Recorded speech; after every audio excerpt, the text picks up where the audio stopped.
We put our trust in organizations, especially those tasked with caring for the most vulnerable among us. We expect them to uphold their end of the bargain, to provide safe, dignified living conditions. But what happens when that trust is shattered? What happens when negligence and apathy replace compassion and care? That's when accountability becomes not just a moral imperative, but a societal necessity. This isn't about pointing fingers, it's about demanding justice and ensuring that such situations never happen again. We often hear the phrase corporate responsibility thrown around. But what does it really mean in practice? It means that organizations, especially those dealing with vulnerable populations, have a fundamental duty to protect their residents. It means prioritizing their well-being over profit margins and legal maneuvering. It means acknowledging mistakes, taking responsibility, and working towards meaningful solutions. Sadly, the reality often falls short of these ideals. Instead of accountability, we see silence. Instead of compassion, we see indifference. And instead of justice, we see a system that often fails those who need it most. This is the story of one such case, a stark reminder that behind the glossy brochures and public pronouncements lie real people, real lives, and real consequences. Craig Freeman Stewart was a resident of a Mercy housing property. He should have been safe. He should have been able to trust that his living environment wouldn't pose a threat to his well-being. But on June 6, 2021, his life changed irrevocably. Due to what he alleges was negligence on the part of Mercy Housing, Craig suffered a horrific fall resulting in severe injuries. These weren't just scrapes and bruises. We're talking 5 slipped neck discs, 6 slipped back discs, and debilitating sciatic nerve issues. Craig now requires a cane and walker to navigate the world, a constant reminder of that fateful day. Imagine the pain, both physical and emotional, that Craig has endured. Weekly psychotherapy sessions attempt to address the trauma, while bi-weekly physical therapy sessions offer a glimmer of hope for a semblance of normalcy. But the road to recovery is long, arduous, and uncertain. And how did Mercy Housing, the organization entrusted with his well-being, respond?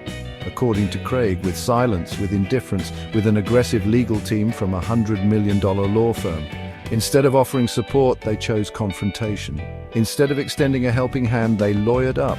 This is not about seeking retribution. It's about demanding accountability. It's about ensuring that those responsible for such suffering are held to account. It's about sending a clear message that neglecting the well-being of vulnerable individuals has consequences. Mercy Housing. The name itself evokes feelings of compassion, of empathy, of a helping hand extended to those in need. Their website is filled with heartwarming stories, glowing testimonials, and promises of building a just and compassionate world. But scratch beneath the surface, and a different picture emerges. Take, for instance, their public celebration of Mercy Greenbrae, a new affordable housing community in Oregon. Ismael Guerrero, the president and CEO, proudly declared their commitment to positive community impact. It's a heartwarming narrative, no doubt, but it rings hollow when juxtaposed with Craig's experience and the allegations leveled against the organization. Remember the lawsuit filed by 7 tenants against Mercy Housing California the 6th. They alleged uninhabitable conditions, lead paint, a broken elevator, rat infestations, and unfinished repairs. These weren't mere inconveniences. They were serious health hazards, particularly for the elderly and vulnerable residents. One story from that lawsuit is particularly harrowing: an infant suffering from lead poisoning. This is the reality behind the carefully curated public image, a stark contrast between words and actions, between promises made and promises broken. This isn't just about Craig Freeman Stewart, though his story is a powerful indictment of a system that often fails the vulnerable. This is about the countless others who suffer in silence, their voices unheard, their stories untold. We need to demand better. We need to demand accountability from organizations like Mercy Housing. We need to demand that their actions align with their words, that their commitment to compassion extends beyond carefully crafted press releases. This starts with transparency. Craig has bravely shared his story, urging partners, sponsors, and cities to investigate Mercy Housing's practices.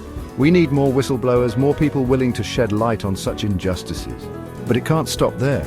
We need systemic change. We need stronger regulations and oversight to protect tenants' rights, particularly those living in affordable housing. We need to empower local communities with the tools and resources to hold these organizations accountable. This is a call to action for everyone who believes in justice, in fairness, in a society that truly protects its most vulnerable members. Let's not allow Craig's story to be just another statistic. Let's turn this outrage into action, into meaningful change that prevents such tragedies from happening again.